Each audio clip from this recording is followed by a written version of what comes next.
আজকের মধ্যে আমাকে বিয়ে না করলে বুড়িগঙ্গায় তোমার সব হাসবে। ক্যাম্পাস ভর্তি মানুষের সামনে দাঁতে দাঁত চেপে বলল সজল। তৃণা নির্বিকার ভঙ্গিতে বলল, তাই বুঝি? তা আমি মরে গেলে বিয়েটা করবে কাকে? তৃণার দৃষ্টির উদাসীনতায় মুহূর্তেই শূন্যে মিলিয়ে গেল সজলের পূর্বের সকল জেদ। সজল যথাসম্ভব নরম গলায় বলল, তৃণা তুমি কেন বোঝো না যে তোমাকে ছাড়া আমি বেঁচে থাকতে পারবো না? তৃণা বিরক্ত গলায় বলল, আর তুমি কেন বোঝো না যে তুমি আমার জীবনে থাকলে আমি বেঁচে থাকতে পারবো না? এক নিঃশ্বাসে কথাটা বলেই সজলকে পাশ কাটিয়ে পা বাড়ালো ফিন্যান্স ডিপার্টমেন্টের বিল্ডিংটার দিকে। সজল তড়িৎ গতিতে ছুটে এসে আবারও তার পথ আটকাল। দুপাশে হাত ছড়িয়ে রীতিমতো কাকতারুয়ার ভঙ্গিতে দাঁড়িয়ে পড়ল। ওদিকে এতগুলো মানুষ যে তার দিকে হা করে তাকিয়ে আছে, নিজেদের মধ্যে তাকে নিয়ে ফিসফাস হাসাহাসি করছে, তাতে কোনো তোয়াক্কা নেই। সজল আবদারের সুরে বলল, তৃণা প্লিজ। তৃণা এপাশ ওপাশ চোখ বুলিয়ে বিব্রত গলায় বলল, সজল এসব কি হচ্ছে? রাস্তার মাঝখানে দাঁড়িয়ে সিন ক্রিয়েট করবে না। হঠাৎ সজলের মাথাটা খারাপ হয়ে গেল। পাগলের মতো দুপায়ে দাপাদাপি করে সে বলল, 100 বার করব। আমার কিছুই যায় আসে না তৃণা। আমার তোমাকে চাই। আমি তোমাকে বিয়ে করতে চাই, তোমার সাথে সংসার করতে চাই। এক্ষুনি। তৃণার বিশ্ববিখ্যাত রাগ মুহূর্তেই তাকে জেকে ধরল। রাগে পৃথিবীটা ওলট পালট করে দিতে ইচ্ছা করল মুহূর্তেই। আশেপাশের মানুষগুলোর উৎসুক দৃষ্টির তোয়াক্কা না করে কষে একটা চর বসিয়ে দিল সজলের গালে। চর খাওয়া গালটা এক হাতে চেপে ধরে সজল একরাশ অবিশ্বাস নিয়ে তাকিয়ে আছে তৃণার দিকে। এই কি সেই মেয়েটা? সজল সামান্য আঘাত পেলেই যে ব্যাগ থেকে ব্যান্ডেজ বের করে সযত্নে লাগিয়ে দিত ক্ষতস্থানে। আর আজ সে নিজেই আঘাত করছে তাকে। সময় কত দ্রুত এগিয়ে চলে। তৃণা অগ্নিকণ্ঠে বলল, ফাজলামির জায়গা পাস না, না? 2 দিন পর পর নতুন নতুন মেয়ের সাথে চ্যাটিং করে বেরাবি, আর ধরা খেলে কয়েকটা ফিল্মি ডায়লগও বলে আমাকে পটিয়ে ফেলবি? এতই সোজা? তৃণা কথাগুলো এতটাই উচ্চস্বরে বলল যে আশেপাশের মানুষগুলোর মধ্যে আবারও শুরু হলো ফিসফাস। লজ্জায় মাথা নিচু করে সজল দাঁড়িয়ে আছে। তৃণা হুমকির সুরে বলল, আর জীবনেও যদি আমার চোখের সামনে তোকে দেখি, তাহলে তোর বুড়িগঙ্গায় ভাসাবো আমি। আরেক দফা সজলকে পাশ কাটিয়ে পা বাড়ালো তৃণা।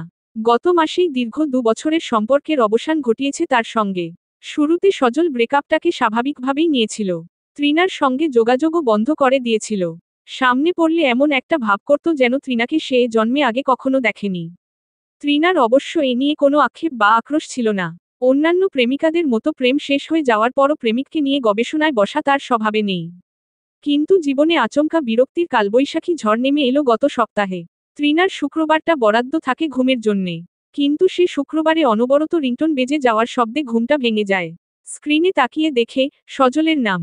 যেহেতু দুজনের সম্মতিতে ব্রেকআপটা হয়েছিল, তাই আর নম্বর ব্লকলিস্টে ফেলে দেওয়ার প্রয়োজন বোধ করেনি। স্বাভাবিকভাবে তৃণা কলটা রিসিভও করল। আর তখন থেকেই শুরু হলো সজলের পাগলামি। আমি তোমার জীবনে ফিরে যেতে চাই, জাতীয় কথাবার্তায় অতিষ্ঠ করে তুলল তৃণার জীবনটাকে। এক পর্যায়ে তৃণা কল রিসিভ করা বন্ধ করে দিল, কিন্তু সজল বন্ধ করল না অনবরত কল করা। বিরক্তির চূড়ান্ত শিখরে পৌঁছে তৃণা তার নম্বরটা ব্লক করে দিল। ঘণ্টাখানেক পর নতুন আরেকটা নম্বর থেকে আবারও আসতে থাকে অনবরত কল। সেই সঙ্গে মেসেঞ্জারে অনবরত মেসেজ তো আসছেই। ফিন্যান্স ডিপার্টমেন্টের বিল্ডিংয়ে পৌঁছে গেল তৃণা। তাদের এই বিল্ডিংটায় প্রবেশ করতে হলে প্রশস্ত কতগুলো সিঁড়ির ধাপ পার করতে হয়। সিঁড়িগুলো আড্ডার অন্যতম এক স্থানে পরিণত হয়েছে। এই সিঁড়ি কত শত মানুষের কত শত বন্ধুত্বের ইতিহাস নিজের মাঝে ধারণ করে রেখেছে কে জানে? তৃণার সঙ্গে তার বন্ধুদের বন্ধুত্বের যাত্রার অন্যতম সাক্ষী এই সিঁড়ি। তার প্রাণপ্রিয় 3 বন্ধু এখানে বসেই অপেক্ষা করছে তার জন্যে। কাঁধের ব্যাগটা ছুঁড়ে ফেলে ঝড়ের বেগে সবার ওপরে সিঁড়িটার ওপর বসল তৃণা। রাগের রেশ এখনও তার চোখে মুখে বিদ্যমান। নাকের পাটা লাল হয়ে আছে। ঘন ঘন নিঃশ্বাস পড়ছে। তার এই অবস্থা দেখে মাহিরা উদ্বিগ্ন গলায় বলল, কি রে তৃণা? হাঁপাচ্ছিস কেন? তৃণা তার প্রশ্নের উত্তর না দিয়ে ভ্রু কুঁচকে বলল, পানি দে। ওপাশ থেকে নাইলা কৌতূহলী গলায় বলল, কি হয়েছে বলবি তো? নাইলা হয়তো আরও কিছু বলতে যাচ্ছিল, কিন্তু তাকে হাতের ইশারায় থামিয়ে দিল মাহিরা। এই মুহূর্তে বড্ড অস্থির হয়ে আছে তৃণা। বেশি প্রশ্ন করে তাকে বিরক্ত করলে এই অস্থিরতা ক্রমেই বেড়ে যাবে। একবার শান্ত হলে তৃণা নিজে থেকেই সবটা বলবে। ঘটলও ঠিক তাই। মাহিরা তার ব্যাগ থেকে পানির বোতলটা বের করে দিতেই তৃণা ঢকঢক করে পানি খেয়ে বলল, সজল আমার রাস্তা আটকেছিল। নাইলা অবাক গলায় বলল, আবার? তৃণা চোখ মুখ শক্ত করে হ্যাঁ সূচক মাথা নাড়ল। মাহিরা চিন্তিত গলায় বলল, তোদের না সেদিন ফুল অ্যান্ড ফাইনাল ব্রেকআপ হয়ে গেল? তাই তো ভেবেছিলাম। এরপর কয়েকটা দিন তো যোগাযোগও করল না। কিন্তু যে লাউ, সেই কদু। গাধা কোথাকার, কতবার যে বলেছি আমি ওর মতো গাধাকে বিয়ে তো দূরে থাক, ফেসবুকের ফ্রেন্ডলিস্টেও রাখতে চাই না। তবুও বারবার বেহায়ার মতো ফিরে আসে। তৃণার কথার ঝাঁঝে স্পষ্ট প্রকাশ পাচ্ছে, একটা সময়ে যে মানুষটাকে ভালোবেসে তার জন্যে গোটা পৃথিবী লিখে দিতে সে প্রস্তুত ছিল, আজ তারই জন্যে পুষে রেখেছে অকৃত্রিম ঘৃণা। পুরোটা সময় জুড়ে মেঘা অন্যমনস্ক দৃষ্টিতে নিজের পায়ের পাতার দিকে তাকিয়েছিল। এতক্ষণে সে মুখ খুলল, থেমে থেমে ফুটবল গলায় বলল, এভাবে বলিস না তৃণা। সজল তোকে কত ভালোবাসে তুই বুঝতেই পারিস না। না বুঝেই বারবার দূরে ঠেলে দিচ্ছিস। অথচ এমন ভালোবাসা বারবার দোয়া করলেও অনেকের কপালে জোটে না। আবারও তৃণার মাথাটা গরম হয়ে গেল। মাহিরা আর নাইলার দিকে তাকিয়ে সে সতর্ক করে দেওয়ার ভঙ্গিতে বলল, এই তোরা কেউ এই আইটেমকে থামা। একদিন মেঘা আমার হাতে এমন মার খাবে যে মানুষের সামনে মুখ দেখাতে পারবে না। মেঘা ক্ষীণ প্রতিবাদের সুরে বলল, ভুল কি বললাম? তোরাই বল, সজল কি তৃণাকে কম ভালোবাসে? ভালোবাসে বলেই তো এত অপমান সহ্য করেও বারবার ফিরে আসে। অথচ তুই ছেলেটাকে একবারও বোঝার চেষ্টা করলি না। তোকে সজলের হয়ে ওকালতি করতে কে বলেছে রে? মাহিরা দুজনের বাকবিতণ্ডায় বাদ সেধে বলল, উফ তোরা থামবি। এই চারজনের মধ্যে যতবারই কথা কাটাকাটি বা রাগারাগির মতো ঘটনা ঘটে, ততবারই তা সামাল দেওয়ার জন্য এগিয়ে আসতে হয় মাহিরাকে। নাইলা অভিজ্ঞ গলায় বলল, তুই মেঘার কথায় কান দিস না তো তৃণা। ভালোবাসা বলতে কিছুই নেই। ওই ছেলেকে এখন আর কোনো মেয়ে পাত্তা দিচ্ছে না বলে তোর পেছনে জোকের মতো লেগে আছে। দুদিন পর নতুন কাউকে পেলে আবারও তোকে ভুলে যাবে। কথাটা যেন খুব আঘাত করল মেঘাকে। আহত গলায় সে বলল, ও আচ্ছা, ভালোবাসা বলতে কিছুই নেই, খুব বুঝিস না। মাহিরা তুই এখনো চুপ করে থাকবি? আমি কিছুই না, আর তুই তো ভালোবাসায় পিএইচডি করে রেখেছিস। পিএইচডি হয়তো সে সত্যিই করেছে। একটা সময় তারও ভালোবাসা শব্দটাকে নিতান্ত তুচ্ছ বলে মনে হতো। তবে ভালোবাসা যে কতটা ওড়ায়, কিংবা পোড়ায় তা এখন সে হাড়ে হাড়ে টের পাচ্ছে। মেঘার জীবনে ভালোবাসার আগমন মাস চারেক আগে। তবে এই 4টা মাসকে যেন তার মনে হয়েছে জীবনের দীর্ঘতম সময়। নিজেকে একবার মনে হয়েছে পৃথিবীর সবচেয়ে সুখী মানুষ। আবার ঠিক পরমুহূর্তেই শেষ করে ফেলতে ইচ্ছা করেছে নিজেরই জীবনটাকে। ছেলেটার নাম শুভ। মেঘা নাম দিয়েছে ধ্রুব। তার জীবনের একমাত্র ধ্রুবতারা। তথাকথিত সুদর্শন শুভ নয়। তবে ওই মানুষটার দিকে তাকালে মেঘার যেন মনে হয়, তার দিকে তাকিয়েই অনায়াসে কাটিয়ে দেওয়া যাবে গোটা একটা জীবন। তাদের পরিচয় ইনস্টাগ্রামে। প্রথম প্রথম ছেলেটার প্রতি ভালো খারাপ কোনো মনোভাবই গড়ে ওঠেনি। তবে কথা বলতে বলতে ক্রমশ তারই প্রেমে ভেসে বেরিয়েছে মেঘা। মানুষটাকে কখনো দুচোখের সামনে দেখেনি ঠিকই, কিন্তু চোখ বুজলে কেবল তাকেই দেখে। অথচ নিষ্ঠুর শুভ, তার জীবনটাকে এলোমেলো করে দিয়ে, তাকে মনে আলোড়ন সৃষ্টি করে তাকেই ঠেলে দিয়েছে ভয়াবহ অবহেলার মুখে। আজ 1 মাস হতে চলল তার মেসেজের রিপ্লাই দেয়নি শুভ। আজ 1 মাস হতে চলল জীবন থেকে সব স্বাভাবিকতা মেঘার ছুটে পালিয়েছে। মাহিরা থমথমে গলায় বলল, তোরা আর একবার ঝগড়া শুরু করলে আমি স্রেফ এখানে উঠে চলে যাব আর জীবনেও কোনোদিন তোদের সাথে কথা বলবো না। নাইলা ছোট্ট দীর্ঘশ্বাস গোপন করে বলল, সরি। মাহিরা মেঘার হাতের ওপর আলতো স্পর্শে হাত রেখে বলল, হ্যাঁ রে মেঘা? আর কোনো রিপ্লাই দেয়নি? মেঘা না সূচক মাথা নেড়ে প্রায় কাঁদো কাঁদো গলায় বলল, উহু। সিন করে রেখেছে দিয়েছে। মাহিরা সান্ত্বনা দেওয়ার ভঙ্গিতে বলল, তুই একটু স্বাভাবিক হওয়ার চেষ্টা কর দোস্ত। এভাবে কি জীবন চলে? খাওয়া দাওয়া না করতে করতে চেহারার কি অবস্থা করেছিস দেখেছিস? কদিন পরই সেমিস্টার ফাইনাল। এভাবে চলতে থাকলে পরীক্ষা দিবি কি করে তুই? মেঘা অসহায় গলায় বলল, আমি না জানি দোস্ত। কিচ্ছু বুঝতে পারছি না। একটা মানুষ আরেকটা মানুষকে দিনের পর দিন কিভাবে ইগনোর করতে পারে বলতো? আমি তো কিছুই চাইনি, শুধু একটু কথা বলতে চেয়েছি। এটাও কি খুব দোষের? একদমই দোষের নয়। তুই বেশি বেশি ভাবছিস মেঘা। ভাইয়া হয়তো তোকে ইগনোর করছে না।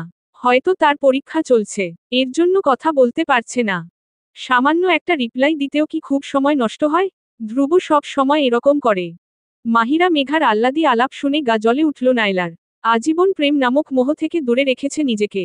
শুধু দূরেই রাখেনি, এ বস্তুর ঘোর বিরোধিতাও করে বটে। কাছের মানুষগুলোকে সেই মোহে ডুবে পাগল হতে দেখলে গা তো জ্বলে ওঠারই কথা। নাইলা ক্ষুব্ধ গলায় বলল, প্রথমত তার নাম ধ্রুব না শুভ। একটা সহজ নামকে জটিল বানানোর কি দরকার সেটাই তো আমি বুঝি না। মেঘা থমথমে গলায় বলল, তুই বুঝবিও না। নাইলা জোর গলায় বলল, ওই ছেলে পাক্কা রেড ফ্ল্যাগ, আমি বলে দিলাম মেধা। তোর সাথে টাইম পাস করার জন্যে প্রথম মেসেজটা দিয়েছিল। কিন্তু ঘূর্ণাক্ষরেও টের পায়নি তুই সিরিয়াস হয়ে যাবি। এখন যেই সিরিয়াস হয়ে গেলি, সেই ইগনোর করা শুরু করেছে। তৃণা নিজের যন্ত্রণার কথা ভেবে কুলকিনারা পাচ্ছে না। এদের যন্ত্রণা নিয়ে ভাবতে আর ইচ্ছা করছে না। তবুও একেবারে কিছু না বললে মেঘা কষ্ট পাবে ভেবে বলল, আমারও কিন্তু তাই মনে হয়। নায়লা সতর্ক করে দেওয়ার ভঙ্গিতে বলল, শোন মেঘা, কিছু মনে করিস না। বন্ধুরাই তো বন্ধুকে পথ দেখায়। আগে তোর জীবনে কোনো ছেলে আসেনি তো, এই ছেলেটার সাথে 2 দিন কথা বলেই তাই মনে হচ্ছে প্রেমে অন্ধ হয়ে গেছিস। তুই যেটাকে ভালোবাসা বলিস সেটা কেবলই পাগলামি। এই যে তারা দেখলেই, সেটাকে ধ্রুবতারা বানিয়ে ফেলা। তোর ব্যাগ, ফোনের কভার, নোটবুক সবকিছু তারায় তারায় ভরিয়ে ফেলা, এগুলো কি পাগলামি না? ইদানিং এই বদভ্যাস ধরেছে মেঘাকে। যেখানেই তারা দেখে, সেখানেই খুঁজে পায় শুভকে। যে কোনো মূল্যেই হোক, সেই তারাটাকে নিজের করে নেওয়ার জন্যে চলে তার আপ্রাণ চেষ্টা। মেঘা ব্যথিত কণ্ঠে বলল, থাক, আর বলিস না। কিছুটা সময় চুপ করে থেকে নৌকা হঠাৎ মাহিরার দিকে তাকিয়ে কৌতূহলী গলায় ডাকল, মাহিরা। মাহিরা সাড়া দিয়ে বলল, হুম, তারিফ ভাইয়ের কি খবর? মাহিরা ভাবনা চিন্তায় এক মুহূর্ত অপচয় না করে শীতল গলায় বলল, তারিফকে নিয়ে আমি কখনো আলোচনা করি? সেটাই তো, কেন করিস না? মাহিরা গম্ভীর গলায় বলল, তুই একটু আগে যেটা করলি, সেটা এড়ানোর জন্য। নাইলা অবাক গলায় বলল, কি করলাম? মাহিরা কঠিন গলায় বলল, মানুষের রিলেশনশিপ নিয়ে অযথা বাজে কথা বলা। মেঘার ভেতর কি চলছে সেটা তো আমরা কেউ বুঝতে পারবো না। ওরটা ওকেই বুঝে নিতে দে। তাই বলে এমন হার্ট করে কথা বলবি? মাহিরা কঠিন বাক্যে নড়ছড়ে বসল বাকি 3 জন। নাইলার চোখে মুখে দেখল গেল অনুতাপের ক্ষীণ ঝলক। মাহিরা দৃঢ় গলায় বলল, আমি হার্ট হতে চাই না বলেই তারিফের কথা তোদের বলি না। শেষ ক্লাসটা করে যে যার বাড়ির উদ্দেশ্যে রওনা করল। মাহিরা আর মেঘার বাড়ি কাছাকাছি হওয়ায় তারা একই রিকশায় বাড়ি ফেরে। রিকশায় উঠে বসতেই মেঘা উদ্বিগ্ন গলায় বলল, হ্যাঁ রে, তারিফ ভাইয়ের সাথে কিছু হয়েছে? মাহিরা অত্যন্ত স্বাভাবিক গলায় বলল, না তো। কি আবার হবে? না মানে তখন তার প্রসঙ্গ ওভাবে এড়িয়ে গেলি। ওটা তো নাইলাকে চুপ করিয়ে দেওয়ার জন্য। তোর নিশ্চয়ই খুব খারাপ লাগছিল। মেঘা অবিশ্বাসে মাহিরাকে জড়িয়ে ধরে বলল, তুই সত্যি আমার জন্যে নাইলাকে বকে দিলি? মাহিরা হেসে ফেলে বলল, এতটুকুতেই খুশি হয়ে গেলি? এই 4 প্রেমান্ধ যখন একসাথে বসে, তখন এভাবেই হাসাহাসি কিংবা ঝগড়া ঝাঁটি করতে করতে সময়টা কিভাবে পার হয়ে যায় তার খেয়ালও থাকে না। বাড়ি ফিরে হাত মুখ ধুয়ে মোবাইলটা হাতে নিতেই মাহিরা দেখল, তারিফের মিসড কল। সঙ্গে সঙ্গে আঁতকে উঠল সে। যদিও আঁতকে ওঠার কোনো কারণ নেই। ফোন রিসিভ না করার জন্যে তারিফ, তৃণার সজলের মতো রেগে যায় না। রিসিভ না করা নিয়ে জেরাও করে না। তারিফ মাহিরাকে যতটা বোঝে, ততটা তাকে কেউ বোঝে না। মাঝে মধ্যে সে নিজেও না। তারিফ মাহিরার গল্পে কোনো নাটকীয়তা নেই। একে অপরের প্রতি প্রেমের অনুভূতি প্রকাশের ব্যাকুলতাও নেই। যা আছে তা কেবলই প্রশান্তি। এক আত্মীয়ের বিয়ে বাড়িতে মাহিরাকে দেখেছিল তারিফের মা। এক দেখাতেই পছন্দ হয়ে যায় তাকে। মনে মনে ছেলের পাশে তাকে কল্পনাও করে ফেলেন তিনি। খোঁজ খবর নিয়ে সম্বন্ধ পাঠানো হলো মাহিরাদের বাড়িতে। পরিবারের বেশ পছন্দ হলো একে অপরকে। মাহিরা কখনো কারো প্রেমে পড়েনি, পড়বে তার সম্ভাবনাও ক্ষীণ। বাবা মা তার বিয়ের কথাবার্তা শুরু করলে তাই খুব একটা আপত্তি করল না সে। অতঃপর সপরিবারে তাকে দেখতে এলো তারিফ। প্রথম দেখায় ছেলেটার প্রেমে পড়ে যায়নি ঠিকই, কিন্তু তাকে একান্ত আপন কেউ বলে মনে হয়েছিল মাহিরার। তারিফের কি মনে হয়েছিল কে জানে? যখন তাদের একান্তে কথা বলার জন্যে ছাদে পাঠিয়ে দেওয়া হলো, তখন নাটক সিনেমায় দেখানো দৃশ্যের মতো চুপ করে রইল না তারা। অনেক কথা হলো। দেখা গেল দুজনের পছন্দ অপছন্দ, অভ্যাস বদভ্যাস প্রায় সবই মিলে যাচ্ছে। তারিফের ব্যক্তিত্বও বেশ টানল মাহিরাকে। তার সঙ্গে কথা বলেই বোঝা যায়, আশেপাশের পৃথিবী সম্পর্ক কতটা অগাধ জ্ঞান সে লালন করে। বিয়েটা তাদের 8 মাস আগেই পাকা হয়েছে। আগামী বছর মাহিরার গ্র্যাজুয়েশন শেষ হলেই বিয়ে। মাঝের এই সময়টুকু তারিফ আর সে উপভোগ করার চেষ্টা করছে নিজেদের অ্যারেঞ্জড প্রেম পর্ব। তারিফ এমনই একটা মানুষ, যার প্রেমে না পড়ে কোনো মেয়ে থাকতে পারবে না। মাহিরা তো সেই কবেই তার প্রেমে অন্ধ হয়ে আছে। তবে ইদানিং তার প্রতি প্রেমের চেয়েও প্রগাঢ় এক অনুভূতির আনাগোনা টের পায় মনের মাঝে। যে অনুভূতি তার পৃথিবীর কেন্দ্রে এনে দাঁড় করিয়েছে তারিফকে। সেই অনুভূতির নামটাই কি তবে ভালোবাসা? মাহিরা তড়িঘড়ি করে ডায়াল করল তারিফের নম্বরে। কয়েকটা রিং বাজার পর কলটা রিসিভ করে তারিফ শান্ত গলায় বলল, মাহিরা। ওই মোহনীয় কণ্ঠ আর মোহনীয় কণ্ঠে ওই ডাক। অজান্তেই উজ্জ্বল এক হাসি ফুটে উঠল মাহিরার ঠোঁটে। হাসির ভাবটা কণ্ঠে ধরে রেখে সে বলল, সরি, আমি রাস্তায় ছিলাম, আপনার ফোনটা খেয়াল করিনি। তারিফ হালকা গলায় বলল, কথায় কথায় সরি বলার অভ্যাসটা আর যাবে না? মাহিরা হেসে ফেলে বলল, চেষ্টা করছি তো। কাল তাহলে দেখা হচ্ছে? মাহিরা ছোট্ট দীর্ঘশ্বাস গোপন করে বলল, ফাইনালি আপনার সময় হলো। তারিফ অনুতাপমাখা গলায় বলল, খুব বেশি রেগে আছো না এবার? আপনার ওপর আমি কখনো রাগ করি? রাগ করতে নিষেধ নেই কিন্তু। আমি রাগ করতেই পারি না জানেন? কারো সাথে ঝগড়াও করতে পারি না। ঝগড়া করতে গেলে আমার হাত পা কেঁপে ওঠে। তাই, থাক তাহলে রাগ করতে হবে না। মাহিরা আবারও হেসে ফেলে বলল, আচ্ছা শুনুন, আপনি কাল কি পরবেন? তারিফ কিছুক্ষণ চিন্তা করে বলল, কি পরব? অফিসের ফরমালস। আচ্ছা কি রঙের শার্ট পরবেন সেটা শুধু বলুন। তারিফ তীক্ষ্ণ স্বরে বলল, কেন? তুমিও একই রঙের ড্রেস পরবে? লজ্জায় লাল হয়ে গেল মাহিরার গাল দুটো।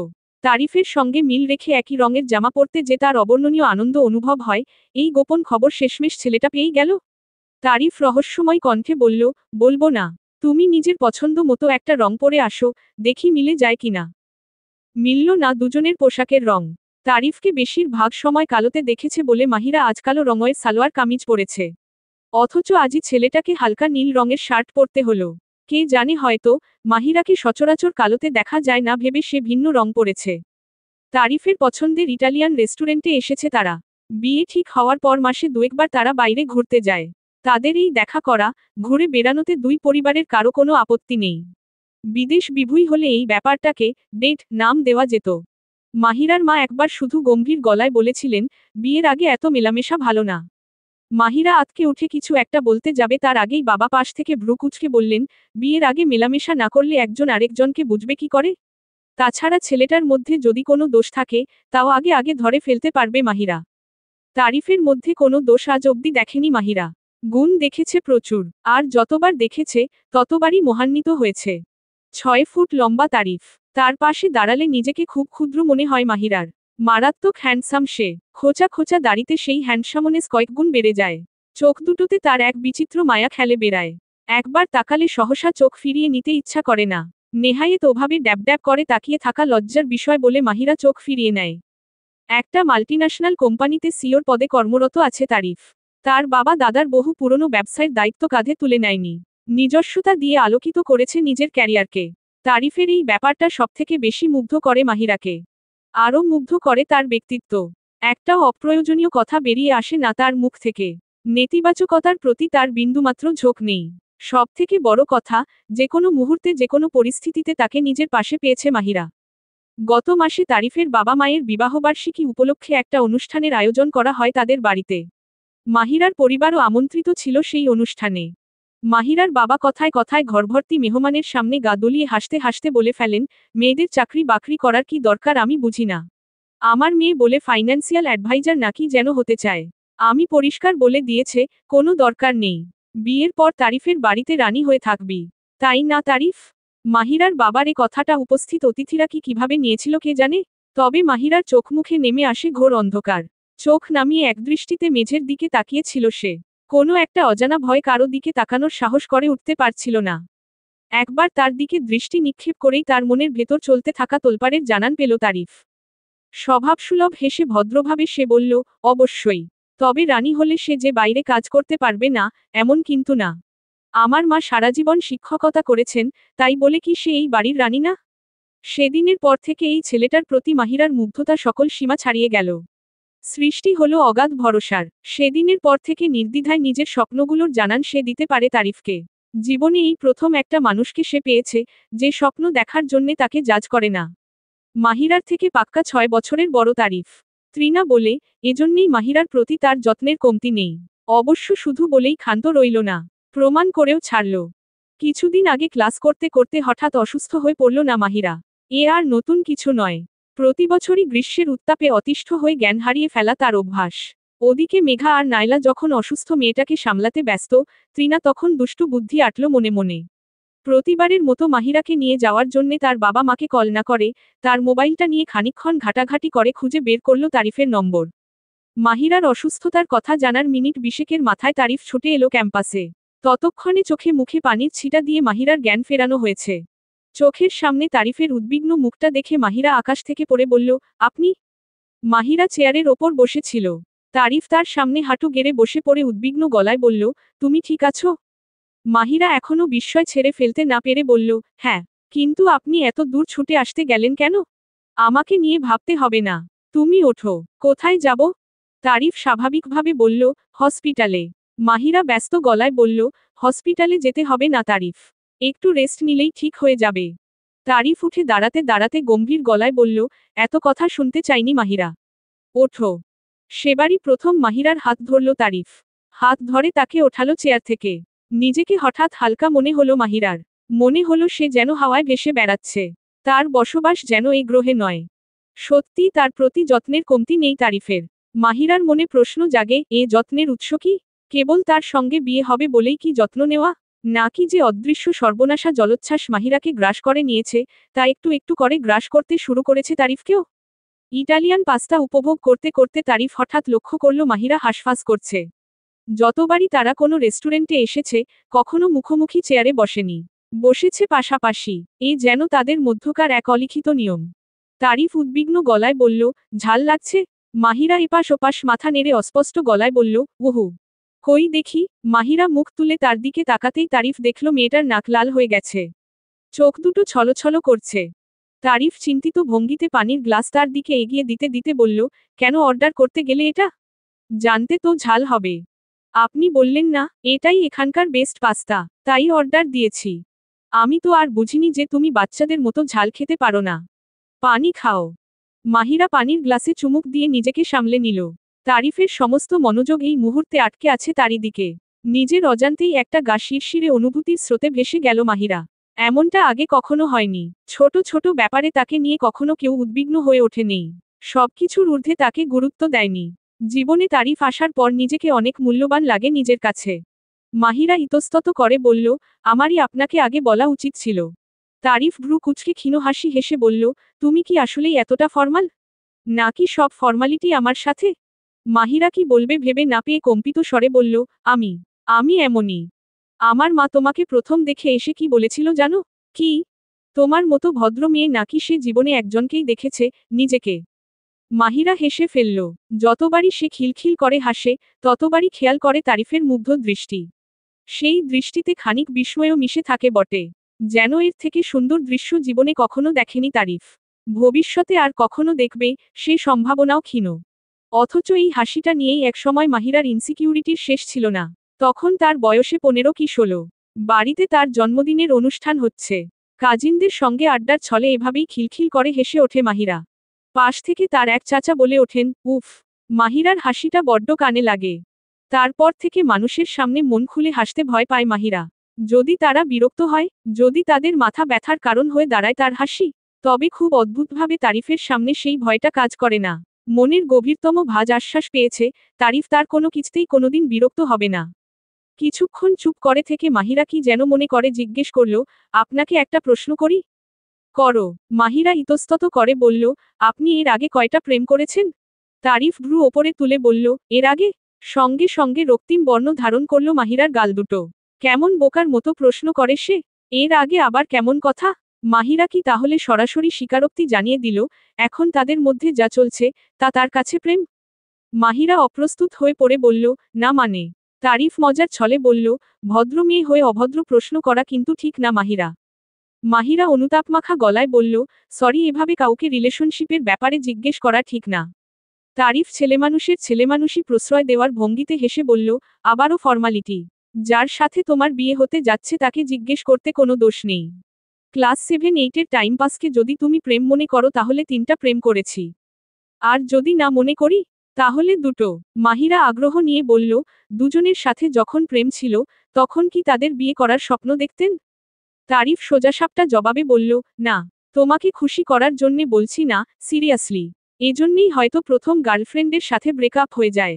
আমি ওকে অনেক কেয়ার করতাম, সময় দিতাম, কিন্তু কেন যেন নিজের ভবিষ্যতে ওকে দেখতে পেতাম না। মাহিরা কৌতূহলী গলায় বলল, আর দ্বিতীয়জনের সাথে কেন ব্রেকআপ হলো?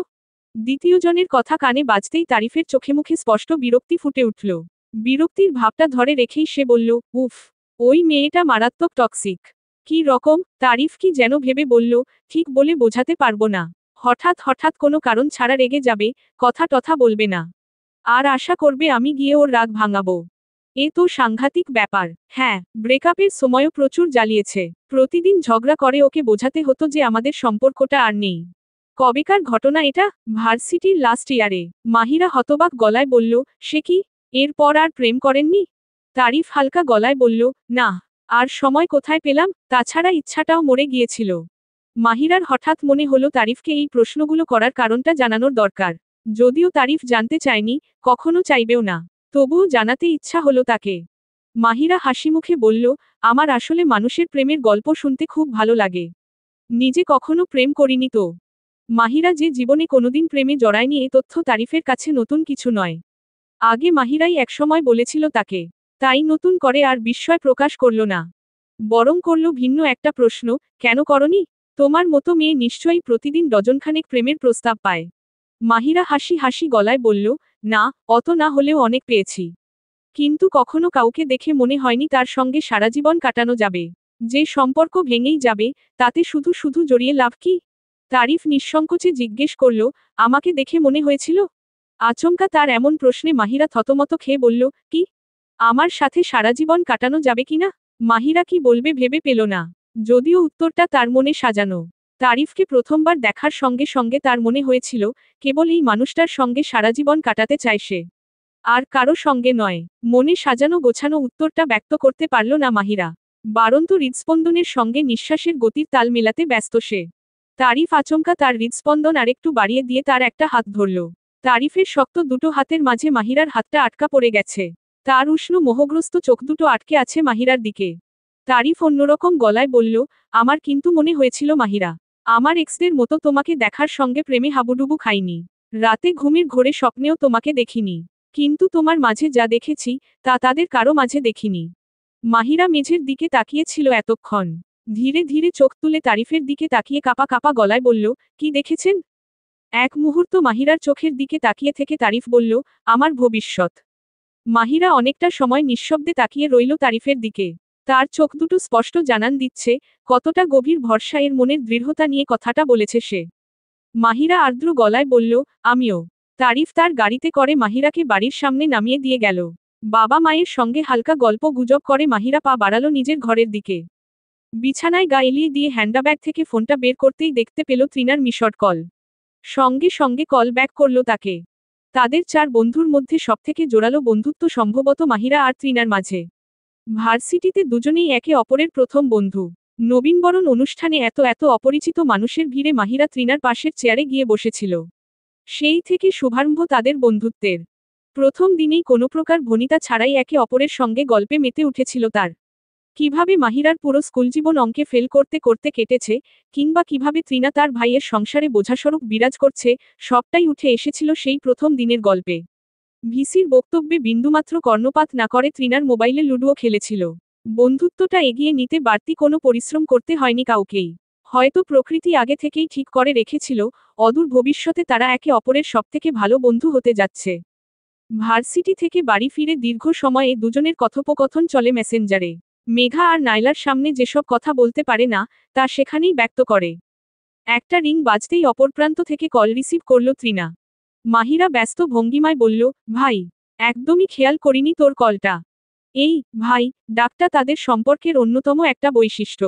তৃণা সাধারণত অন্যান্য স্বল্প পরিচিত ক্লাসমেটদের দোস্ত ডাকে। কিন্তু তার কাছের বন্ধুরা সবসময় তার কাছে ভাই। মাহিরাও তাই এই ভাই ডাকটা শুধুমাত্র তৃণার জন্যেই বরাদ্দ করে রেখেছে। তৃণা তীক্ষ্ণ গলায় বলল, তা খেয়াল করবি কেন? জামাইয়ের সাথে ডেটে গিয়েছিস, আমাদের কথা কি আর মনে থাকবে? মাহিরা লাজুক সুরে হেসে বলল, ধুর, কি যে বলিস। তৃণা উৎফুল্ল গলায় বলল, শোন না, তারিফ ভাইকে লুট করার একটা প্ল্যান করেছি। তোদের বিয়ের দিন গেট আটকে বলবো, আমাদের তিনজনকে আইফোন দিতে হবে। না হলে ঢুকতেই দেব না। যদি টাকা দিতে চায় তাহলেও নেব না। আইফোনই দিতে হবে। আমাদের এত ট্যালেন্টেড বন্ধুকে সারা জীবনের জন্য নিয়ে যাবে আর বিনিময়ে সামান্য একটা আইফোনও দেবে না? মাহিরা আগ্রহ নিয়ে বলল, আচ্ছা বলিস। হ্যাঁ রে, কাল তো ঠিকমতো শুনতে পারলাম না। সজল কি করেছিল? তৃণা ধমকের সুরে বলল, আমাকে ভালো মুডে দেখলে সহ্য হয় না তোর? ওই বদটার কথা মনে করিয়ে মুড খারাপ করে দিতেই হবে? আহা বল না, আমি ওকে বিয়ে না করলে নাকি আমার সব বুড়িগঙ্গায় ভাসবে। মাহিরা আতকে উঠে বলল, সে কি? তারপর আর কি? মেরেছি একটা চর। চর মেরেছিস? সবার সামনে? তো কি করব ভাই? হঠাৎ করে এমন মাথা গরম হয়ে গেল। মাহিরা চিন্তিত গলায় বলল, শোন, এ ছেলেকে কিন্তু আমার মোটেও সুবিধার মনে হয় না। তোকে ভালোবাসে মানলাম, কিন্তু ভালোবাসা প্রকাশ করার উপায়টা ওর একদমই ঠিক না। তৃণা জোর গলায় বলল, ঘোড়ার ডিম বাসে। নাইলা ঠিকই বলে, এখন আর কোনো মেয়ের পাত্তা পাচ্ছে না, তাই আবার আমার কাছে ফিরে। তৃণা কথাটা শেষ করবে তার আগেই পাশ থেকে শোনা গেল তার ভাবির কণ্ঠস্বর। তৃণা, তৃণা, তাড়াতাড়ি এসো। সজল বাসার নিচে এসে চেঁচামেচি করছে। মাহিরা বিড়বিড় করে বলল, সর্বনাশ। তৃণা ব্যস্ত গলায় বলল, রাখি ভাই, পরে ফোন করছি। মনে মনে দীর্ঘশ্বাস ফেলল মাহিরা। মেয়েটার জীবন থেকে সজল নামক এই বিপর্যয় কবে যে দূর হবে। কবে দূর হবে তার নিশ্চয়তা না থাকলেও জীবনে বিপর্যয় নেমে আসার দিনটা স্পষ্ট চোখে ভাসে তৃণার। ভার্সিটির ফার্স্ট ইয়ার, চারিদিকে এত এত নতুন মানুষের ভিড়ে যেন নিজেকেই হারিয়ে ফেলতে বসেছে সে। মাহিরাকে অবশ্য সেই প্রথম দিন থেকেই পাশে পেয়েছিল। ভার্সিটির প্রথম দিনগুলোতে তাই খুব একটা অসুবিধায় পড়তে হয়নি। মাহিরার একটা বদভ্যাস হলো নিজে ক্যাফেটেরিয়ার ভিড় এড়িয়ে তৃণাকে সেই ভিড়ের মুখে ঠেলে দেওয়া। প্রতিদিন তার হাতে টাকা ধরিয়ে দিয়ে বলবে, ভাই, দুটো সিঙ্গারা নিয়ে আয় না। তৃণা যদি বিরক্ত হয়ে বলে, আমাকে কি নিজের পিয়ন পেয়েছিস? মাহিরা তখন পাল্টা যুক্তি দেখিয়ে বলে, আরে বাবা, তুই তো লম্বা, সহজে ভিড় ঠেলে নিয়ে আসতে পারবি। তাছাড়া তুই নিজেও তো সিঙ্গারা খাবি নাকি? ক্যাফেটেরিয়ার সিঙ্গারা দুজনেরই প্রাণের থেকে প্রিয়। তৃণাও তাই আর কথা না বাড়িয়ে সিঙ্গারা আনতে চলে যায়। সেদিন তৃণা ক্যাফেটেরিয়ার মামার হাতে একটা 1000 টাকার নোট ধরিয়ে দিয়ে বলল, মামা, 4টা সিঙ্গারা। আশেপাশে মারাত্মক ভিড়। মামার ব্যস্ত মুহূর্তেই একজনের কাছ থেকে টাকা নিচ্ছে, তার সরবরাহ করছে তার পছন্দের খাবারটি। তার ব্যস্ত গতিতে ছন্দপতন ঘটালো তৃণার 1000 টাকার নোট। মামা বিরক্ত গলায় বললেন, ভাঙতি দেন। তৃণা ভ্রু কুঁচকে বলল, ভাঙতি থাকলে দিতাম না নাকি? মামা বিরক্ত ভঙ্গিতে তার কাছে থেকে 1000 টাকার নোটটা নিয়ে 4টা সিঙ্গারা ধরিয়ে দিয়ে বলল, পরে টাকা নিয়েন। তৃণা প্রতিবাদে আর কিছু বলবে সে সুযোগই পেল না। মামা আরেকদিকে ফিরে ক্ষুধার্ত ভিড়কে সামলাতে ব্যস্ত হয়ে গেলেন। তৃণা সিঙ্গারা নিয়ে সিঁড়ির ওপর ফিরে এলো। কিন্তু খাবে আর কি, তার মনটা পড়ে আছে ওই 1000 টাকার নোটে। ভার্সিটিতে আসার আগে ওই নোটটা ভাঙিয়ে না নেওয়ার জন্যে নিজেকে কড়া ভাষায় শাসনও করল মনে মনে। ক্যাফেটেরিয়ার সামনের ভিড় কমতেই তৃণা মামার কাছে ছুটে গিয়ে বলল, আমার টাকা দেন। মামা যেন আকাশ থেকে পড়ে বললেন, কিসের টাকা? তৃণার বুকের ভেতরটা ধক করে কেঁপে উঠল। মনে মনে যে ভয়টা পাচ্ছিল সেটাই বুঝি সত্যি হতে চলল। ওই 1000 টাকা দিয়ে তাকে বাকি মাসটা চলতে হবে। সেটা এমন অবলীলায় মামা মেরে দিচ্ছে। তৃণা বহু কষ্টে নিজেকে সামলে বলল, একটু আগে না 1000 টাকার নোট দিয়ে 4টা সিঙ্গারা নিয়ে গেলাম? আপনি বললেন পরে টাকা নিতে। মামা 2 হাত শূন্যে তুলে বললেন, আমি আবার কখন বললাম? মুহূর্তেই তৃণার বিশ্ববিখ্যাত চেপে বসল মাথায়। ঝাঁঝিয়ে উঠে সে বললেন, ফাইজলামির জায়গা পান না? 5 মিনিট আগে টাকা দিয়ে গেলাম। মামা পাল্টা তর্ক ছুড়ে দিয়ে বললেন, আমি ফাইজলামি করতেছি? ফাইজলামি করতেছেন আপনি। আসেন, দেইখা যান। বাক্সে একটাও 1000 টাকার নোট নাই। চেঁচামেচির শব্দে আশেপাশে লোকজন জড়ো হয়ে গেল। তৃণার অগ্নিমূর্তি রূপটা দেখে যদিও কেউ এগোনোর সাহস পাচ্ছে না, তবুও সাহস করে এগিয়ে এলো একটা ছেলে। সেই ছেলেটাই সজল। সজল ভিড় ঠেলে তৃণার পাশে এসে দাঁড়ালো। মামাকে উদ্দেশ্য করে বলল, কি ব্যাপার মামা? মামাকে কিছু বলার সুযোগ না দিয়ে তৃণা করা গলায় ঘটনার বিস্তারিত খুলে বলল। সজল সবটা শুনে মামাকে উদ্দেশ্য করে বলল, কই মামা, দেখাও তো বাক্স।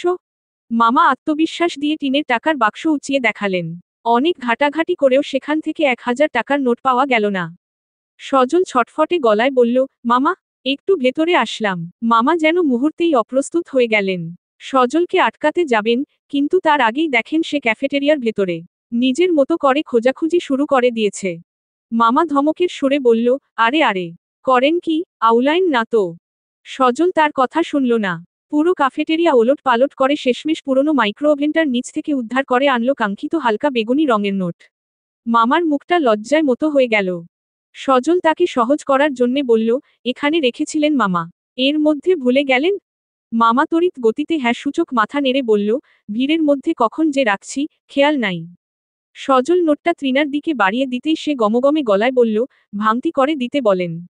মামা যত্ন নিয়ে ভাঙতি করে সেই টাকা সজলকে দিলেন। তৃণাকে দিতে যেন সাহসে কুলাচ্ছে না। তৃণা সজলের হাত থেকে টাকা নিয়ে লম্বা লম্বা পা ফেলে চলে গেল। এই ছিল বিপর্যয়ের প্রথম দিন।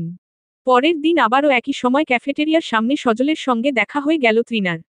সজল আন্তরিক ভঙ্গিতে জিজ্ঞেস করল, আজ মামা ঠিকঠাক টাকা ফেরত দিয়েছে তো? তৃণার মনটা হয়তো সেদিন ভালো ছিল। প্রশস্ত হাসি হেসে বলল, আজ আমি নিজেই ভাঙতি দিয়েছি। কদিন পর আবারও একই সময় একই জায়গায় দেখা দুজনের।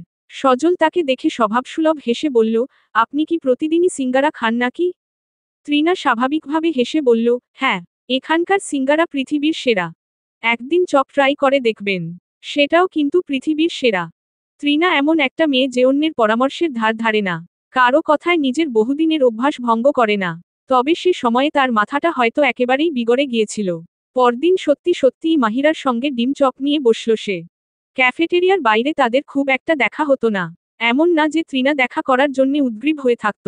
তবে সারাদিনে ছেলেটার সঙ্গে ওই কয়েক সেকেন্ডের সাক্ষাৎ নিমিষেই তার মনটাকে ভালো করে দিত। একদিন সজলকে ক্যাম্পাসে খুঁজে পেল তৃণা। একা একা বসে ডায়েরিতে কি যেন লিখছে। তৃণা উৎফুল্ল গলায় তাকে ডাকতে গিয়ে লক্ষ্য করল, এতদিনে তার নামটাই জানা হয়নি। তাই বাধ্য হয়েই ডাকল, এই এই এই ছেলে বলে। সজলের ধ্যানভঙ্গ হল না, একদৃষ্টিতে সে ডায়েরির দিকেই তাকিয়ে আছে। তৃণা আবারও ডাকল, এই ডায়েরিওয়ালা। এবার চমকে উঠে চোখ তুলে তাকালো সজল। তৃণাকে দেখতে পেয়েই একগাল হেসে উঠে এলো তার সামনে। অবাক গলায় বলল, আরে আপনি? কোন ইয়ার? ফার্স্ট? তাহলে আপনি না, তুমি। আমিও ফার্স্ট ইয়ার। সজল হেসে ফেলে হ্যান্ডশেকের জন্য একটা হাত বাড়িয়ে দিয়ে বলল, আমি সজল। তৃণা হ্যান্ডশেক করে বলল, তৃণা, কোন ডিপার্টমেন্ট? ইকোনমি। তুমি? ফিন্যান্স। যেমন আকস্মিকভাবে একে অপরের জীবনে আগমন ঘটেছিল দুজনের, তেমনি আকস্মিকভাবে শুরু হলো বন্ধুত্ব। ততদিনে ভার্সিটিতে তৃণার তিনজন বন্ধু, মাহিরা, নাইলা আর সজল। নাইলার সঙ্গে বন্ধুত্বটাও সাদামাটাভাবে হয়েছে। ক্লাসে তৃণা আর মাহিরা পাশাপাশি বসত। একদিন নাইলাও এসে বসল তার পাশে। এরপর কথায় কথায় আড্ডা, আড্ডা থেকে বন্ধুত্ব। কিন্তু তৃণা কখনোই ওদের দুজনের সঙ্গে সজলের বন্ধুত্ব করায়নি। কেবল নিজেকেই সজলের বন্ধুত্বের অধিকারী বলে মনে হতো। তাছাড়া ওরা দুজন ছেলেদের সঙ্গে বন্ধুত্ব করা টাইপেরও নয়। ছেলেদের সঙ্গে বন্ধুত্বে কি এত সমস্যা কে জানে? তারা কি ভিন্ন কোনো প্রজাতি নাকি? প্রথম প্রথম সজলকে বন্ধু ছাড়া আর কিছুই মনে হয়নি তৃণার। প্রথম প্রথম বলতে ওই প্রথম কয়েক মাস। মাহিরা নাইলাদের সঙ্গে যেমন আড্ডা হতো, সজলের সঙ্গেও হতো। ওদের সঙ্গে যেমন সুযোগ পেলেই ঘুরতে বেরিয়ে যেত, সজলের সঙ্গেও যেত।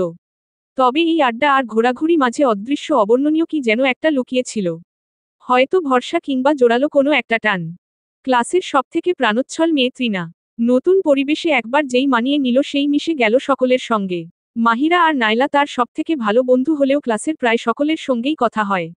স্যার ম্যামদের সঙ্গেও তার সহজ সম্পর্ক। কিন্তু এই হাসি খুশি মেয়েটাও যে বুকের মাঝে পাথর চেপে ঘুরে বেড়ায়, তা জানে না কেউই।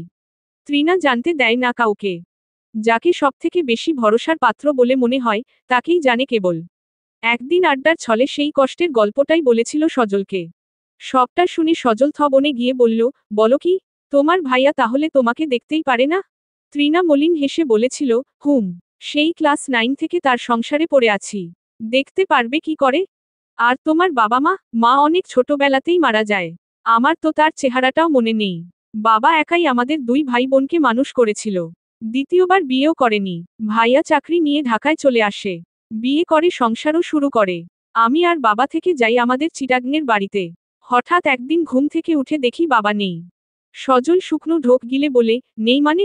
তৃণা ফ্যাকাশে গলায় বলল, মানে শরীরটা আছে, কিন্তু মানুষটা নেই। ঘুমের মধ্যে হার্ট অ্যাটাক করেছিল। তৃণার চোখমুখ নিমিষেই রক্তশূন্য হয়ে উঠল। সজলের খুব ইচ্ছা হলো তার হাতটা ধরে ভরসা দেওয়ার জন্যে। পাছে তার বিশ্ববিখ্যাত রাগটা আবার ফিরে আসে, এই ভয় আর ধরল না। তৃণা থেমে থেমে বলল, তখন আমি ক্লাস 9-এ পড়ি। ভাইয়া আমাকে ঢাকায় নিয়ে এলো। ভেবেছিল কয়েকটা বছর নিজের কাছে রাখতে হবে, এইচএসসির পর তো বিয়ে করে আমি অন্য বাড়িতেই চলে যাব। এইচএসসি পর্যন্ত ভাইয়া আমাকে সহ্য করে গেল।